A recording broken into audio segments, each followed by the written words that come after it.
60 ఏళ్ల కాంగ్రెస్ పాలనలో లేదా 50 ఏళ్ల కాంగ్రెస్ ఆత్మ మధ్య మధ్యలో మిగతా పార్టీల పాలనలో తెలంగాణకు వచ్చిన జాతీయ రహదారుల కిలోమీటర్లు 2500 కిలోమీటర్లు అయితే ఒక్క నరేంద్ర మోడీ గారు 10 సంవత్సరాల్లో ఇచ్చిన జాతీయ రహదారులు ఎంత?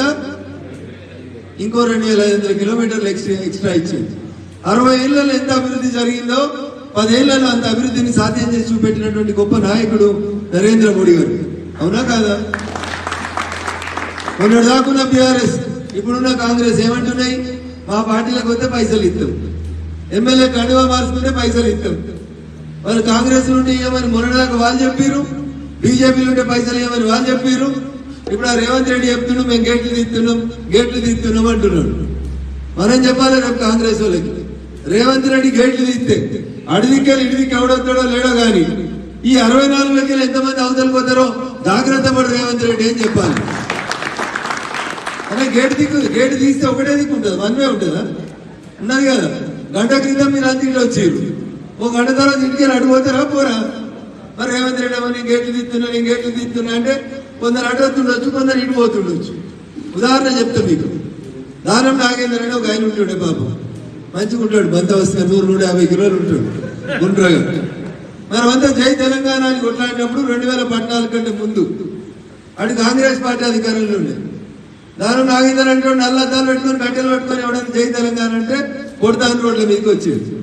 అవునా? బీఆర్ఎస్ అధికారంలోకి వచ్చింది. దానం నాగేందర్ నల్లద్దాలు మారినాయి, నల్ల పాయింట్ మారింది, మళ్ళీ అటుకెళ్ళి ఇటు వచ్చేసింది. అంటే ఓ జేబులో కాంగ్రెస్ కండువా పెట్టుకున్నాడు 10 ఏళ్ళు. వీళ్ళు వనికిరారు అనుకోగానే మళ్ళీ అర్జెంట్ గా పోయి చంద్రశేఖరరావు కంటే గొప్ప లీడర్ లేడని బీఆర్ఎస్ లో కలిసిండా మళ్ళీ 10 ఏళ్ళు సుఖపడ్డాడు. అయిపోయింది. ఇలా మళ్ళీ కాలం మారింది. మళ్ళీ ఏమంటాడు? లేదు కేసీఆర్ మంచోడు కాదు, రేవంత్ రెడ్డి మంచోడు అని మళ్ళీ ఇటు వచ్చింది. మీరు ఏం చెప్తారంటే ఊర్లలో కాంగ్రెస్ బీఆర్ఎస్ రెండు కూడా ఒక నాణ్యానికి బొమ్మ బొరుసు లాంటి. బొమ్మ ఒక దిక్కు ఉంటుంది, బొరుసు ఒక దిక్కు ఉంటుంది. ఒకసారి ఇట్లా చూస్తే బొమ్మ కనబడుతుంది, ఇట్లా చూస్తే బొరుసు కనబడుతుంది. ఈ రెండు ఏంటంటే ఒకసారి కాంగ్రెస్, ఒకసారి బీఆర్ఎస్. అంతేగాని ఒక్క బీజేపీ ఎమ్మెల్యే పార్టీ మారిని చూసిరా మీరు? గత 10 ఏళ్లలో మారినరా ఎవరన్నా? మీరు అందుకని ఆలోచించాలి. Bharatiya Janata Party is a party with difference. క్రమశిక్షణకి మారిపోయారు.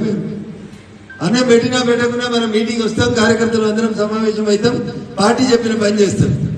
సాయంత్రం కూడా బీఆర్ఎస్ లో కాంగ్రెస్ లో ఈ మీటింగ్ పెట్టాలంటే ఎన్ని కావాలి? చిన్నవి కావాలి, పెద్దవి కావాలి, నోట్లు కావాలి, ఇంకేమో కావాలి. So that is the difference between BJP and BRS. So మీరందరూ కూడా అర్థం చేసుకోవాల్సింది, చెప్పాల్సింది ఏంటంటే ఇందా గోదావరి గారు చెప్పినట్టు నరేంద్ర మోడీ గారు 3వ ప్రధానమంత్రి అవుతుందా అవుతలేడా? ఎవరికైనా డౌట్ ఉందా? ఎవరైనా డౌట్ ఉంటే చేతెత్తురు. డౌట్ లేదు కదా. అవుతాడు అనడం చేతెత్తురు. అవుతాడా?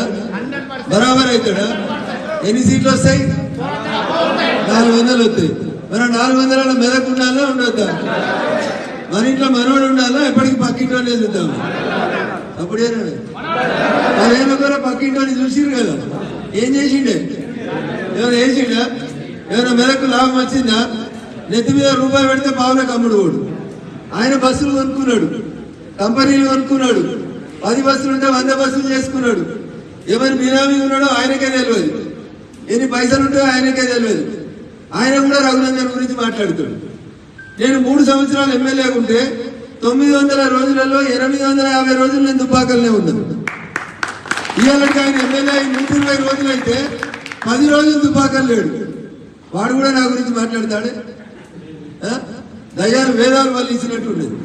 నేను 910 రోజులు 920 రోజులు ఎమ్మెల్యే ఉంటే 3 సంవత్సరాలు 850 రోజులు దుబ్బాకల్నే ఉన్నా.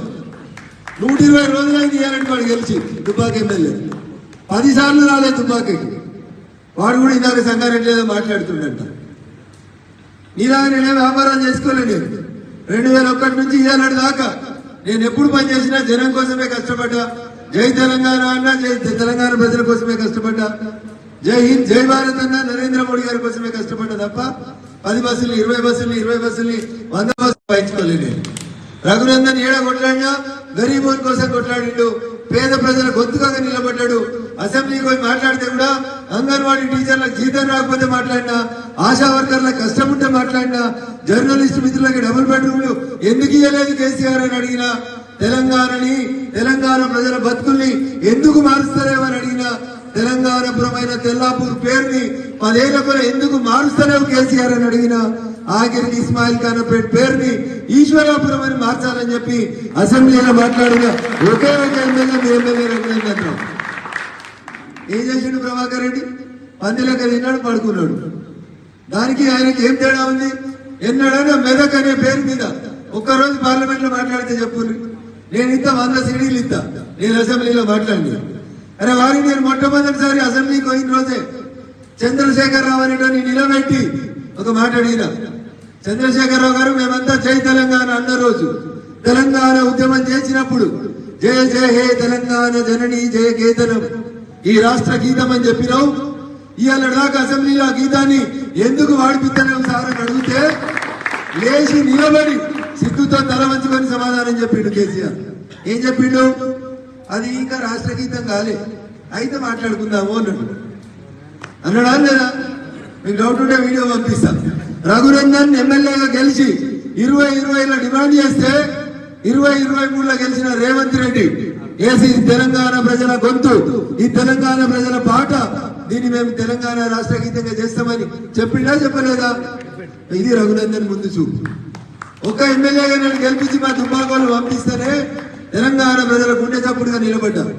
రేపు రఘునందన్ మెదక్ ఎంపీగా తెలంగాణ నుంచి ఢిల్లీకి పోతే బరాబర్ మా తెలంగాణకి తీయండి సార్ అని కొట్లాడి మోడీ గారి దగ్గరికి వెళ్ళి తీసుకొస్తాం. ఏం లేని రోజే 765 నీళ్ళు వచ్చినాయి. బిహెచ్ఎల్ చౌరస్తా ఎప్పుడైనా మీరు పోయినరా? ఈ మధ్యన 1200 కోట్లతో రోడ్డు వెడల్పు చేస్తారు, 6 లైన్ రోడ్ చేస్తారు, ఫ్లైఓవర్లు కడుతున్నారు. ఎప్పుడైనా జరంత అవతల ఇంకో రోడ్డు ఉంటుంది, పోయినరా? ఏం రోడ్ అది? కాలకల్కెళ్ళి సుచిత్రకెళ్ళి కొంపలికెళ్ళి వచ్చే రోడ్డు. ఎంత ట్రాఫిక్ జామ్ అవుతుంది, ఎన్ని గంటల అవస్థ అవుతుంది. నిజామాబాద్కి వెళ్ళి కాళ్ళకల్కి వచ్చేసరికి 1 గంట పడితే కాళ్ళకల్కి వెళ్ళి సుచిత్రకెళ్ళి కొంపలికెళ్ళి ఆయన బంజారా హిల్స్ పోయేందుకు 2 గంటలు పడుతుంది. అవునా? దాదాపు 1000 కోట్ల రూపాయలు ఇచ్చి ఇలా మన కాళ్ళకల్లాగా 6 లైన్ రోడ్ అవుతుందా అయితే లేదా? ఎవరు అడిగిన? ప్రభాకర్ రెడ్డి అడిగిందా? ఆయనకి ఏమైనా తెలుసా? అసలు ఇదో రోడ్డు ఉంటుంది, ఇది మెదక్లో వస్తుందని తెలుసా? ఇలా గోదావరి కనబడితే నీ పేరేంది అని అడుగుతాడు. మళ్ళీ రేపు కనబడేది అనుకో నీదే ఊరు అని అడుగుతాడు. ప్రజెంటోడు మన ఎంపీ ఉండే 10 ఏళ్ళు పాపం. అంత మతుమరి ఎంపీ ఉంటే కూడా చాలా చేసింది భారత ప్రభుత్వం, నరేంద్ర మోడీ గారు. మెదక్ రైలు రావాలని ఇందిరమ్మ గెలిచినప్పుడు చెప్పింది 1980లో. ఎప్పుడు చెప్పిందే? 1980లో. రైలు ఎప్పుడు వచ్చిందే?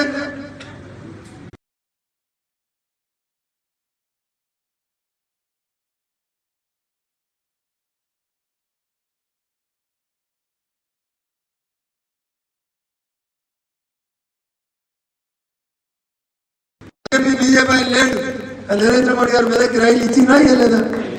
డెవలప్మెంట్ జరుగుతుందా జరుగుతలేదా? అని డెవలప్ చేసేవాళ్ళని చేద్దామా? ఎన్నడూ ఏం పట్టించుకోని వాళ్ళు. పార్లమెంట్ నడుతుంటే రాహుల్ గాంధీ విదేశాలకు పోతాడు. ఎటు పోతాడో ఎందుకు పోతాడో తెలియదు. అప్పుడప్పుడు కనబడకుండా పోతాడు. ఆయన పోతాడా కూడా? ఎందుకంటే ఏడుకుంటే కూడా చెప్పాడు. ఆయన అడిగినామనుకో నా ఇష్టం అంటాడు, నా వ్యక్తిగత జీవితం అంటాడు. మరి ఇలా తెలంగాణలో పంచాయతీ నడుస్తుంది, మీ ఫోన్లు అన్ని పోలీసులు ఇంటూరాట. న్యాయం అయింది. ఎవరు వినిపించింది? చంద్రశేఖరరావు అనేటువంటి నేర్పించింది. పోలీసులు టెలిఫోన్ ట్యాపింగ్ చేస్తుంది. అందుకనే చంద్రశేఖరరావు ఒక్కొక్క ఎమ్మెల్యేని బెదిరించి బతికిండు 10 ఏళ్ళ కానీ